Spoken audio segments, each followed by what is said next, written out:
Mars, a red, lifeless planet covered in dust, rock, and frozen silence. For decades, we have looked at it through telescopes and orbiters, painting it as a wasteland, a place we might one day walk, settle, maybe even terraform. But underneath that comforting illusion lies something far more disturbing, because Mars is not dead. And according to one man, it is hiding a secret so big that even the most powerful governments in the world are terrified to admit it. That man is Elon Musk. In late 2024, a mission launched with almost no fanfare. There was no countdown stream, no Starbase press conference, no photo ops, just a quiet departure, buried behind the noise of another Starlink launch. But this mission wasn't headed to Earth's orbit. It wasn't even headed to the moon. It was targeting a specific location on Mars. This wasn't NASA's project. It wasn't ESA's either. This was fully internal, operated by a small team at SpaceX. The mission name was never officially published, but leaked documentation refers to it as Project Ether. Its purpose was supposedly to test advanced autonomous rover systems for future colonization. That's the cover story. The real mission had nothing to do with exploration. It was about confirmation. Something had been detected on Mars, and Elon Musk wanted answers. The location of interest was an area planetary geologists call Sector Zeta 4. It is a flat, featureless stretch in the northern hemisphere of Mars, near Utopia Planitia. To the average observer, it is a dead zone. No canyons, no volcanoes, no geological excitement. But to those who study planetary anomalies, it's something else entirely. Decades ago, the Soviet Union recorded unexplained magnetic signatures from this exact region.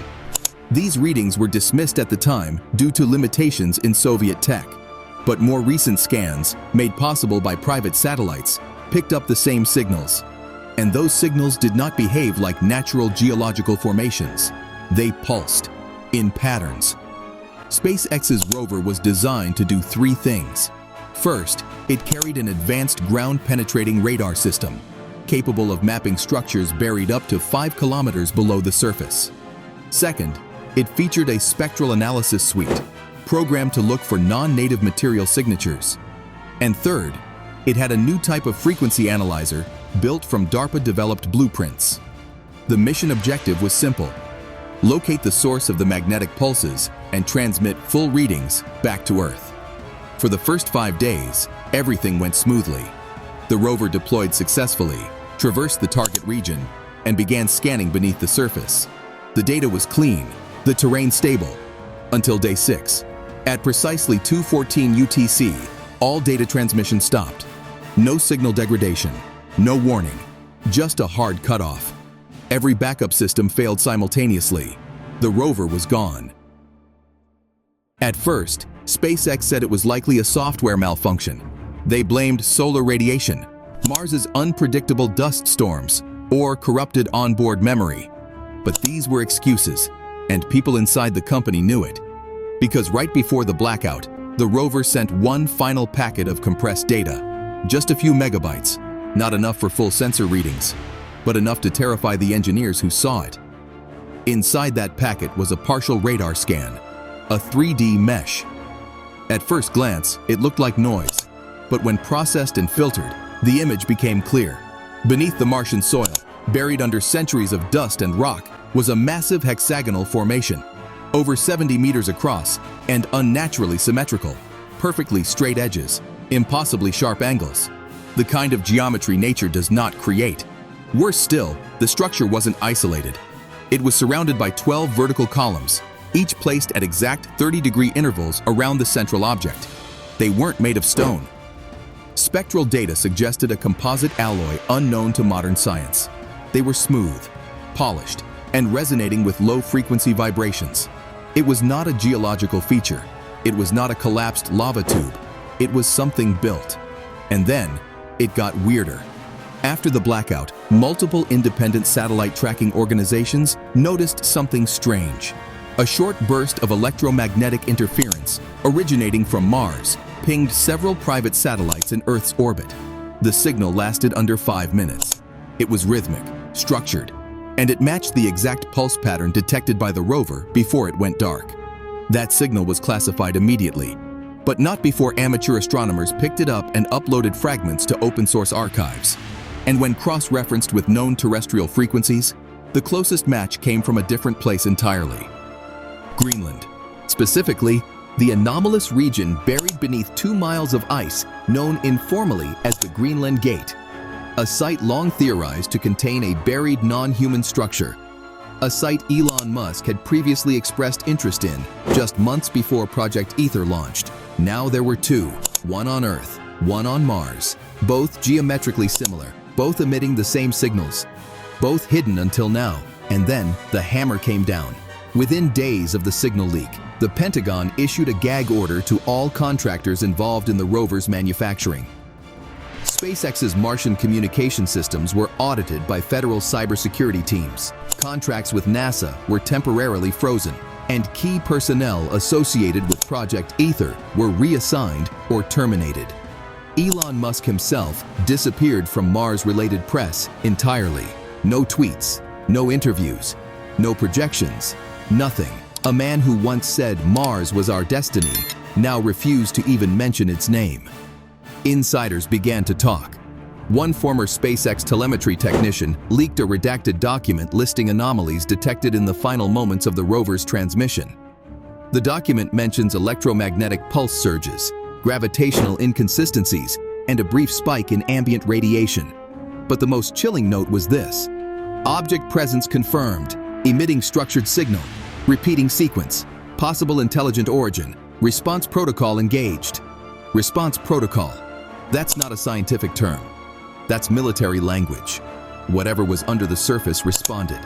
Not randomly, not incidentally. It replied. This wasn't just a discovery. This was contact.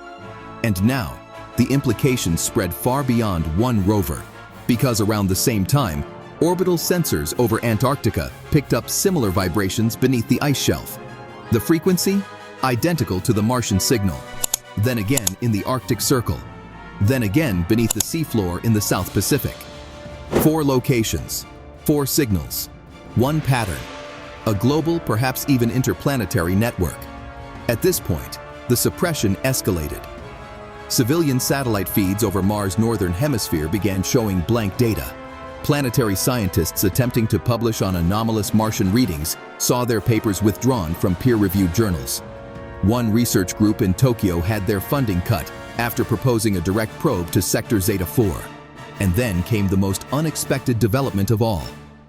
DARPA filed a classified patent for a device labeled Dimensional Frequency Dampening Grid. According to insiders, it is designed to suppress localized energy emissions originating from non-Earth-based sources. The tech uses overlapping EM fields to isolate spatial interference zones. In simple terms, it is a tool designed to seal something off. A containment system, not for radiation, for communication that shouldn't exist. Why would they need that? Unless something is trying to reach us, or something is trying to escape. Suddenly, Elon's silence made sense. The government couldn't stop him from going to Mars, but they could take everything else. His launch licenses, his contracts, his satellites, his influence. He was warned, and he backed down. But fragments of the truth still slipped through. In a recent podcast, when asked about his long-term plans for Mars, Elon paused. He said, "There are some things we've found that complicate that vision." He never explained what those things were. He didn't need to, because here's the real kicker. One anonymous SpaceX engineer claims that the signal detected on Mars wasn't just received, it was echoed. Something on Earth answered, not through human systems, not from any known satellite, but from deep within the Greenland anomaly. The signals matched, not just in frequency, but in timing. They were communicating across space using a medium we barely understand. And now, the signals have stopped, not because they ended naturally, but because someone is jamming them. Multiple agencies are now reportedly operating in classified polar regions.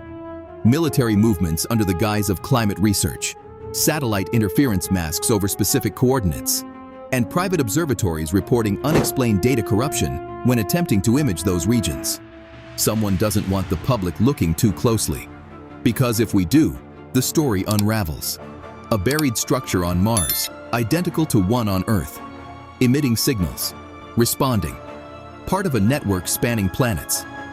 And now it's waking up. Musk tried to investigate. He sent the rover. It confirmed the presence. The response was triggered. And then the silence. But he's not the only one paying attention. Other agencies, private defense contractors, foreign governments, they've all begun redirecting resources, not to the moon, not to Jupiter, to Mars, to Greenland, to the deep Pacific. Places that now pulse with buried energy. Ancient signals, technologies left behind or hidden deliberately.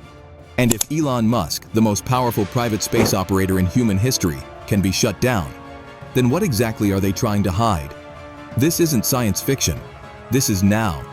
And whatever is under that Martian soil, whatever responded from beneath our own planet, is changing the game. We are not alone. We never were. And if the truth ever comes out, it won't just change how we see Mars. It will change how we see everything. You felt it. The pull toward the stars.